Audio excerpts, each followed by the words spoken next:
Hello everyone and welcome to the video where I'm going to be breaking down the GB Men's 8 from 2024. Break down the stroke of the GB Men's 8 that won gold in Paris. And I'm just going to give you guys my opinion on what I think they did really well that helped them obviously win the Olympics. I think they pretty much I think they won the Worlds every year in between Tokyo and Paris as well. So yeah, I mean the big thing for me was that they were a standout crew. Technically, I really liked the way that they rode. I think out of all of the heavyweight crews that I saw through the singles, okay, there was maybe the in the men's crews. I think that they were technically one of the best out of all the men's singles, men's eights, men's quads. If it was the women's side, I would say it's probably the lightweight GB lightweight women's double. But again, I'm probably a bit biased because I'm rode for GB, so I maybe coach the same style. It's a lot of the same style that we coach as well. When we're working with athletes as well. So we regularly were using the GB Men's 8 as like an example when we are talking to our athletes about what they should be working on technically and how they should be going about approaching the boat. I think a lot of the things that they do are very like simple and very coachable as well. So some technical terms, a lot of coaches will talk a lot of the time and it sounds, like woo-woo, not specific. But for us, it's always quite important to be clear and keep things simple and actionable. But yeah, again, some main things as well that I think some of the basic stuff they did really well. Like as a crew, so I was in the same training group as them for about a year. And one thing that I think in the whole of the men's squad is that everybody got along together really well. And this crew in particular, I think everybody was able to be on the same page. I think have a good balance between like having a laugh, but also being switched on when it was important. I think that's, really important as you get into the bigger crews for obvious reasons. They were also, I know people love to know erg scores. They were also pretty like fit. I guess they were probably. I maybe should have pulled up the numbers on this, but I actually don't think they were on paper as strong as the Tokyo 8. They were probably maybe like I could be pulling this out of my arse. In fact, I am pulling this out of my arse, but as a guess, I'm pretty sure. I think Tom, he's around mid 550s. Rudkin, he was like mid 550s. Robson, who was actually a sub for this, I'm guessing, he was the spare pair. I think he's around mid 540s. Jacob, he's like, I think he's just under 550. I could be wrong. These are the times as well from when I left, which was in like 2022. So I'm sure they definitely all got fitter. Morgan Boulding, I think he was around 550s. I don't know. He maybe broke 550. Charlie Elwes, I'm pretty sure he was like 543 or something like that. He had a big erg. Sholto, I think mid 550s, low 550s. And then Rory, who we actually had on the podcast, who I'll add the clip in the podcast. We talked about like how this crew approached technique. So I'll add what Rory had to say about this 8 to the end about what they did. But again, it was a lot of simple stuff. But anyways, Rory, I think he was around I actually just have him on a PB. It was funny. I think he's like 0.1 slower than my PB, or like a 551.7 or 8 or something. But I mean, he won gold medal and I didn't. So anyways, so to get to the actual technical stuff, some things I think that I really liked that they do, and this is something I learned from one of my coaches that made a big difference for me, Colin at Edinburgh, but that was how when they came through here and they came into the finish, they would, I'm going to get a clip where you can see, so when they would come into the finish here, they would tap their hands down low, so they had a lot of space. You can see that daylight under the spoon here, daylight under the spoon, daylight under the spoon. Everybody has loads and loads of space underneath the spoon when they tap down. And actually, I'm going to throw Robson under the bus here, but you could see that Robson was a spare and maybe didn't have as much time in the boat. So Robson was the sixth seat here. So still, I think he won like the pairs race at the Olympics and stuff. Still, obviously, a really good rower. But for me, it kind of stood out like when you'd see them rowing that he wouldn't tap down as much as everybody else.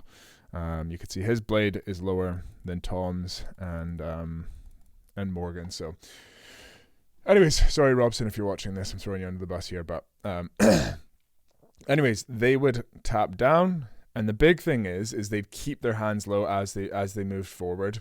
And this is something that's really hard to do because it makes the boat more unstable. It feels tippy. If there's a bit of balance, you don't have those like training wheels on. But I think an important way to think about rowing technique is if it feels challenging, if it feels hard, if it's causing you frustration, that's an opportunity for you to work on something that other people are not going to. So kind of view the way I would do this when I was training.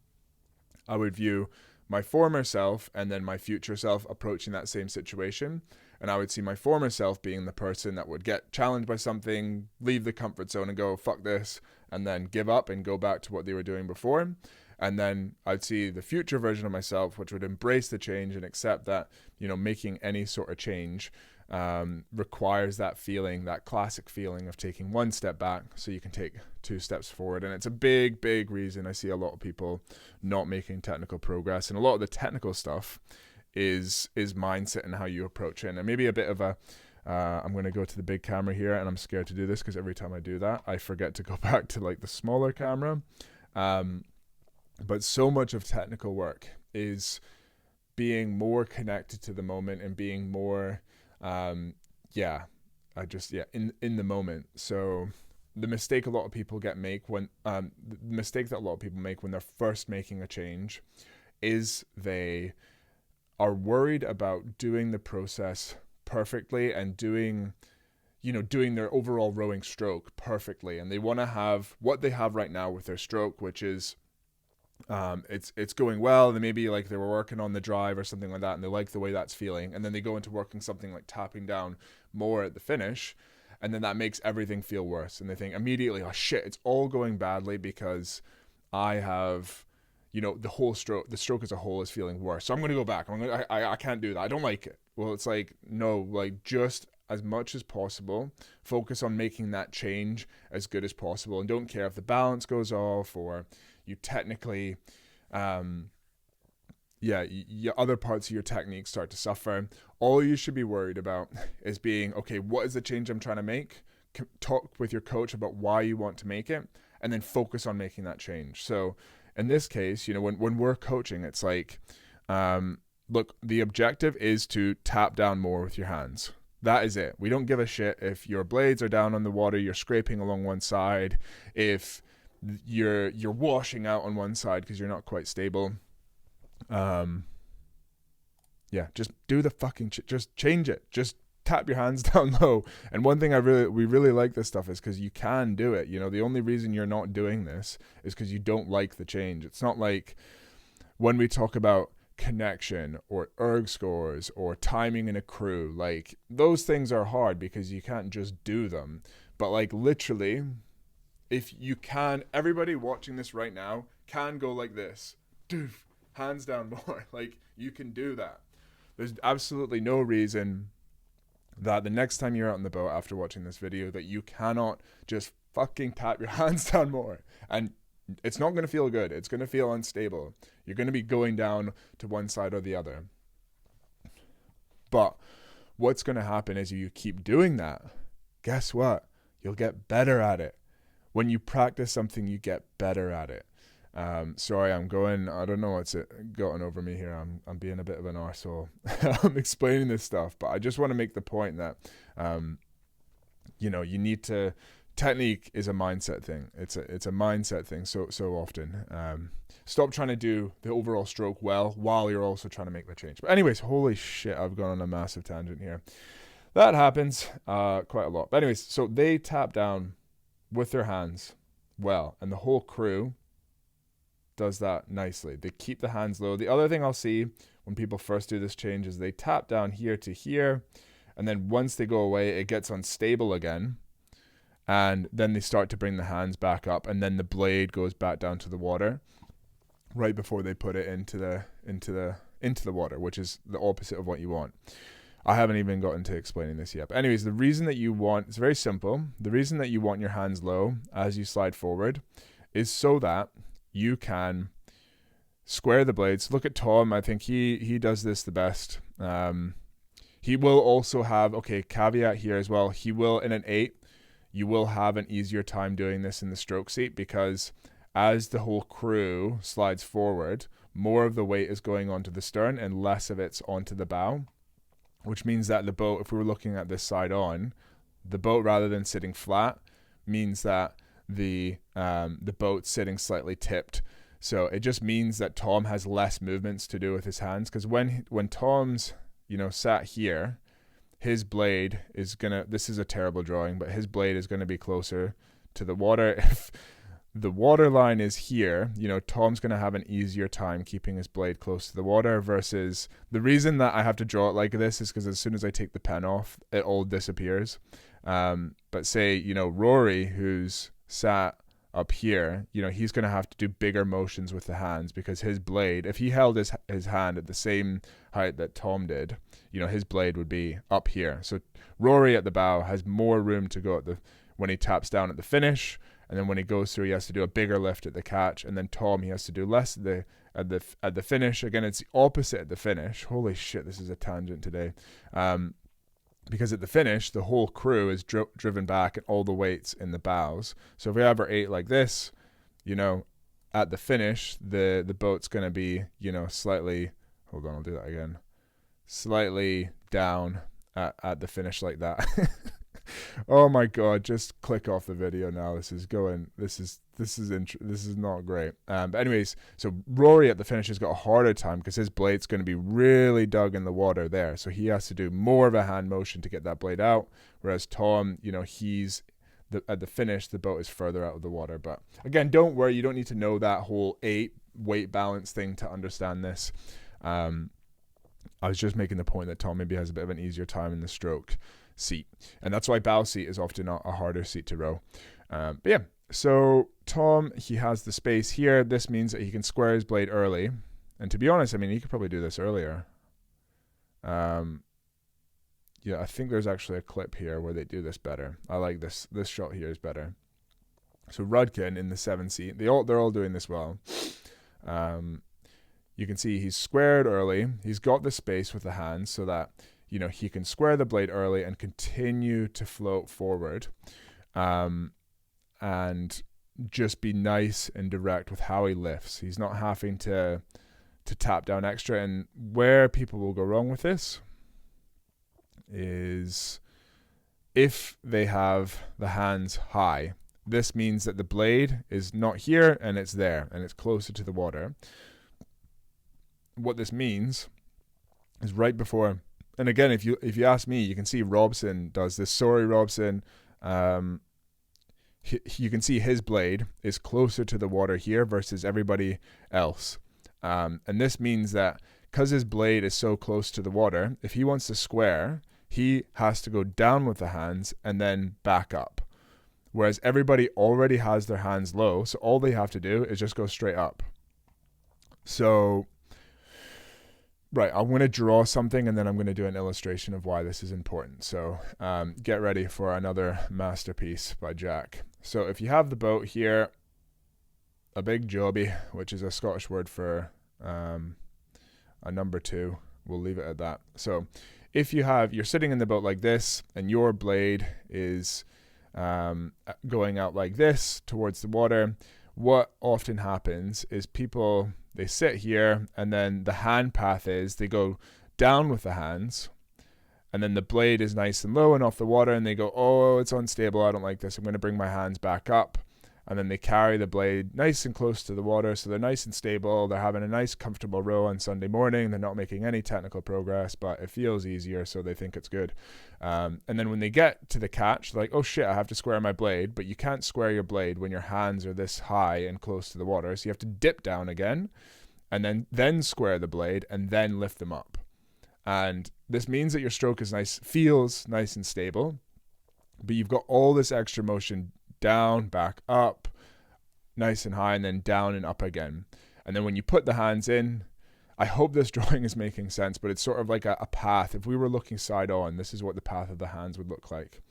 And when you drive, obviously you come through like this with the drive, and then you go back down into the finish. Now, if we imagine we're trying to draw this shape at rate 40 off a racing start. Okay, I want to try it. This is me doing it as quickly as possible. Right? See how hard that is? I know there's some probably people who are far more dexterous than me, but so hard to do that. Now, if we do what this whole crew is doing, so again, here's the drawing of the rower sitting in the seat, and they come through, and their hands come through, and they draw into the finish, and they tap down low at the finish. And they keep their hands low the whole way. Low, low, low, low, low. And then they go, all right, the catch. Cool, no bother. Square the blade, lift the hands up. So much easier to do that rather than that whole motion that we were doing before. And if we look, they lift the hands up, they drive through, and then they come down like that. And look, rate 40, look how much faster I can do that. Okay, I know I'm exaggerating it here probably. And my wrists are cold because it's starting to get cold here. It's nearly October in Scotland. I might get an arthritis. Anyways, going through that motion is so much easier to draw. I know I'm kind of exaggerating it here rather than this motion. And that's what you're doing when you keep your hands high on the recovery, is you're creating all this extra motion and movement. And when we do, we're doing all this shit, like down, up, down, so much more motion in the shoulders and the arms. And when you're at the catch, we want to be as still as possible with our body and as motionless with our body. And if we're giving ourselves all this stuff to do right before we put the blade in, it means we're sending more nerves to our arms, which means we're going to grab it more with our arms and our upper body. We're going to engage these muscles. We're not going to be able to drive low through the legs and through the hips. Another way you can think about this is imagine you're trying to do a max deadlift. Or sorry, this is kind of a whole different topic, but you want to, basically my point is you want to be able to stay relaxed and still as you drive. And if you are doing all this extra motion right before you put the blade in the water, you're not going to be able to stay still. You're not going to be able to transfer that force down low. So these guys, basically, in my opinion, what they do really well is they tap the hands down low. They keep them low, keep them low, keep them low, keep them low, keep them low, square their blade so that they look how still they are as well. Like, look at this, nice and still as a crew. And then boom, blade goes in. Now, for the final part, which I had someone commenting on my other video about why they think people don't think people backsplash the blade in. They don't think the fastest crews. They said that nobody at the Olympics, this is a random comment, nobody at the Olympics backsplashes the blade into the water. Nobody at the Olympics backsplashes the blades into the water. That's what they said. I don't know what that is, but I'm pretty sure that's backsplash. Anyways, so to go into the actual placement of the catch. So when you lift, basically what we want at the catch is a straight up and down motion with the blade where when we get to the catch, we are here and we lift our hands straight up like that. And the best way to imagine this is if you lifted your hands straight up like this and the boat was still and we weren't moving anywhere, the blade would just go straight into the water like that. There wouldn't be any backsplash on the back or on the front. It would just go straight plop like that. However, so just imagine that this is the boat is side on here, this drawing I'm doing, and this is the blade. Again, terrible drawing here, but you get what I mean. A straight up and down motion, but then we've got the water running underneath the blade. It is physically impossible to do this straight up and down motion with a blade without creating backsplash when you put the blade into the water. Imagine the other analogy you can do is imagine you're in a launch or you're in a motor boat and you have a blade and you try and do a straight up and down motion with the blade without creating backsplash, like literally physically impossible. So when the reason that you want this is because the only way that you can avoid doing this, basically, first off, there is no way that you can put the blade into the water without slowing down the boat. Physically impossible to put the blade into the water without slowing down the boat. But if you do not do this, if you do not backsplash the blade in, the only other option you have is get to the catch and bring the blade into the water and bring sort of, if this is, again, to draw the side-on boat here, you know, you have your blade going out like this, and there's the kind of like spoon like that. The only way that you can do this is by bringing the blade forward into the water so that you're moving with the motion of the water.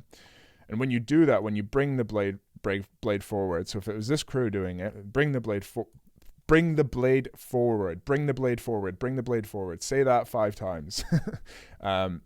Bring the blade forward. It means that you are, comment, bring the blade forward if you made it this far in the video. If you bring the blade forward into the water, the only way you can do that is by opening your back, or, you know, driving back with your hips, or pulling back with your arms. And what that means is that your mass is going in that direction before this is locked into the water, which means that you're sending your mass in that direction without connection here, which means you're pushing the stern in that direction. Now, in a men's 8, when the average, or any like strong, powerful 8, doesn't matter what the erg scores are, but this is why the bigger your erg score, the more you have to get this right, because the more powerful you are, the more force you can kick in the direction you don't want it to go if you don't do this placement right, where you back the blade into the water. So what you want to do, basically, backsplash the blade into the water. I think that's it, to be honest. I think I've made my point. The other thing that you can do to do this is, well, first off, actually, what they do really well is they do this really loose. So at the start, oops, I didn't mean to pull up my emojis there. At the start, when you do this, when you first start backing the blade into the water, it's going to feel wrong. It's going to feel mechanical. It's going to feel like you're checking the boat, which is, to be honest, what you want. And again, it goes back to that point that we said before about just make the change. Stop trying to make the rowing look good. Just make the change and then get used to it, and you'll get better at it. If you practice it, you'll get better at it. At the start, make it quite mechanical, make it quite forced. It's not going to feel good. But that's fine. You know, it's 1 step back, 2 steps forward. The first step is backsplash the blade into the water. The second step from there is going to be do that more loosely. And this is what this crew does really, really, really well, is they backsplash the blade in, but they're also doing it while they're very loose, and they're staying super still, and they're staying super relaxed. And if you think about, like, if we were going to try and stop the boat and we had 2 options, you said, I am going to either get some, 5 kilo oars. I'm going to get some 5 kilo oars, and I'm going to backsplash them into the water. That's one way you can do it. Or you can get, 8 heavyweight rowers and get them to kick in that direction. Like, what do you think is going to be more damaging to the run of the boat? 8 oars that are lightweight carbon fiber, slightly backsplashing the blade into the water while they're staying super loose, and be doing this with really good timing into literally like an Olympic champion level. What do you think that's going to be more damaging, or do you think it's going to be the 8 of the crew going bosh on the foot plate before their spoon's even in the water? You have to pick one that you're going to do. Those are your 2 options for how you put the blade into the water. But yeah, anyways, so the way that you can do this, you can practice this, is I filmed myself doing this because this is what I used to do when I was rowing. But basically, I don't know, I might actually edit this because I'm talking through it here in this clip. But when you spin the boat, you can basically just backsplash the blade in, and you can kind of exaggerate it. So like here, Oh, the frames on this clip aren't that good. But I'm basically exaggerating it. Like I'm punching the blade in. I'm doing it more than what you would do in the boat. But this kind of idea is weird. It doesn't feel natural. It doesn't feel right. So you kind of have to force it at a low rate. And see, when you're spinning a boat here, it's always, this is what we always say to our athletes often as well, is anytime you're spinning the boat, this is an opportunity for you to practice how you backsplash the blade into the water. Just like that. So anytime, I guess, if you're in an 8 and you always spin the same direction, then whoever does the spinning is going to end up having better catches than the other side, if you get what I mean. Because crews always. This is why literally my right catch was always better than my left, because I would always practice doing this with the right blade. But yeah, you don't get me wrong. I would still practice, looking at my left blade as well, or left blade. Oh, I'm being stupid. This video's going on too long.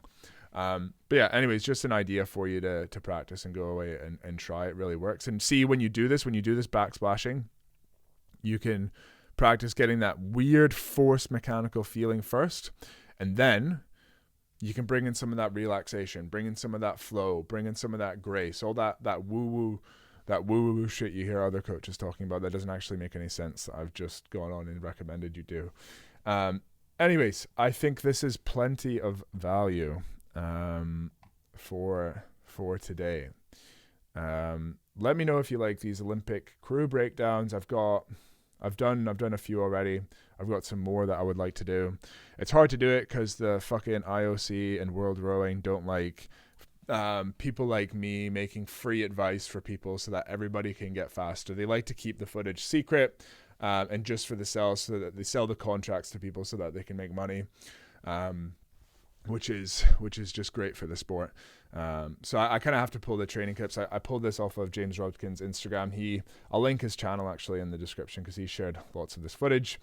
But yeah, as always, I know I was literally just talking about how it's annoying World Rowing are private and are looking to grow and make money.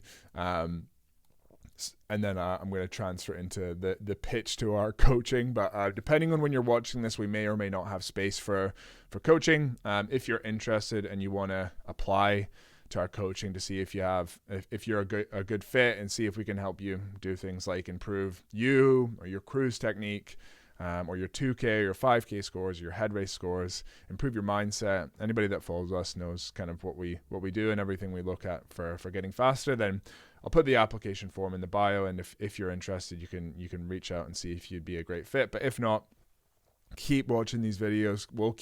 I just really enjoy ranting and holy shit, sorry, just the audio, I shouted way too loud there. I just enjoy making these videos and putting them out there. We love getting to work with people one-to-one. We love getting to help people through this kind of one-to-many, I guess you could call it, through the free content as well. So either way, I'll keep them coming. I'll keep helping people, at least trying to help people. And if you found this useful, like and subscribe, usual nonsense. And then, I'll play the clip at the end here of Rory, who's in the bow seat of the 8, talking through how they approached their training. But yeah, all the best, everybody. And if you made it this far, again, I know I said back the blade into the water or whatever it was. Comment scissors. Yeah. Okay. Right, everybody. Bye. Yeah, and that was one of the questions I had.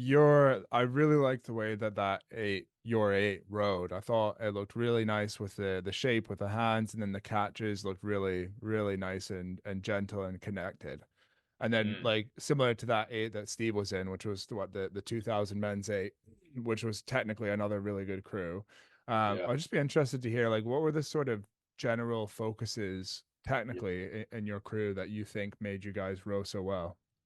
Yeah, so I mean, it's nice of you to say because there was definitely some big choppers in that boat, and me being the number one chopper.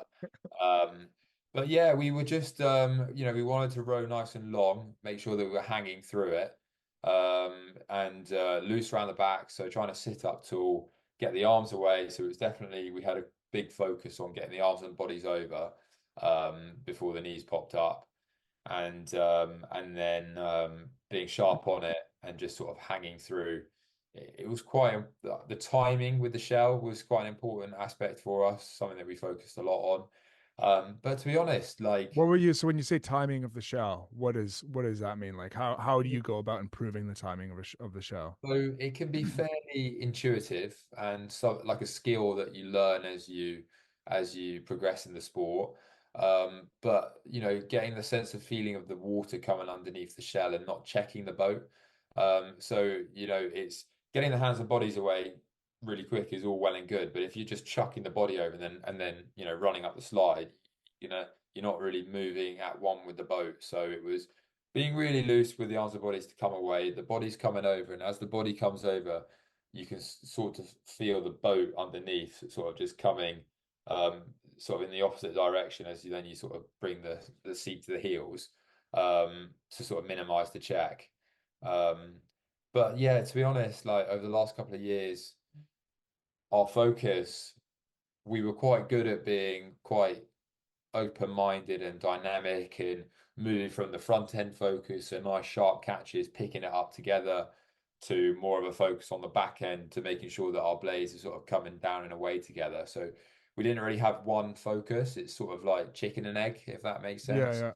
yeah. It's important to have a session focus, something that you're working on, and maybe a kind of a key theme in like a training block for several weeks or a couple of months. But over the years, we definitely sort of chopped and changed from focusing and to the back end. And it also kind of depends on what boat you're in and you know how that boat is best going to respond. So the men's eight is quite fast boat. So it's important that you are picking that shell up round the front and then sending it through. Whereas, you know, in a single scull or a pair, you're probably going to benefit from being a little bit more back-ended, making sure you're connected around the front, but then really just sort of snapping through, swinging through, and making the most of the finish of the stroke.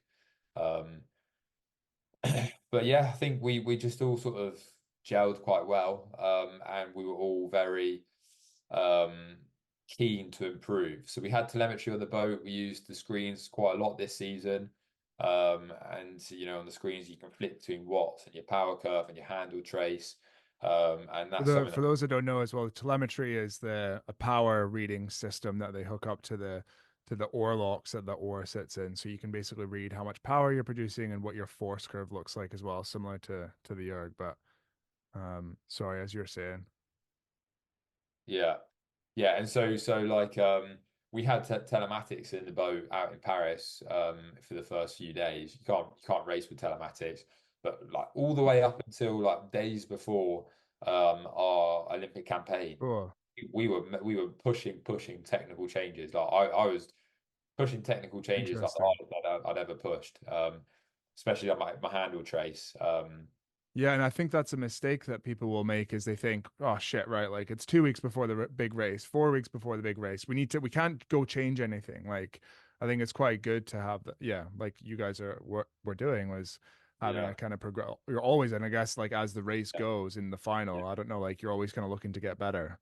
Yeah, no, 100%. We not panicking in the sense of oh, we need to make this change, and you know, so there is a something to be said for if it ain't broke, don't fix it, and you know, you're not going to change realistically a huge amount, very close to a big race, but you certainly should be open-minded to finding more speed and gelling more as a crew. Mm. So yeah, and it was a good way as well to, I guess, keep the stress off a little bit that you know in the water you've got a technical focus, and Steve was very good at that. Each day, you know, we'd have a bit of a focus, we'd have a solid briefing before we went out, and then we'd have a good debriefing. Too good if you ask me. um, Sometimes we stood by that boat for 10 minutes, mate. It'd do my nut in. Oh uh, yeah, you got to give them but, the food. but we got that gold medal, mate, so I can't complain.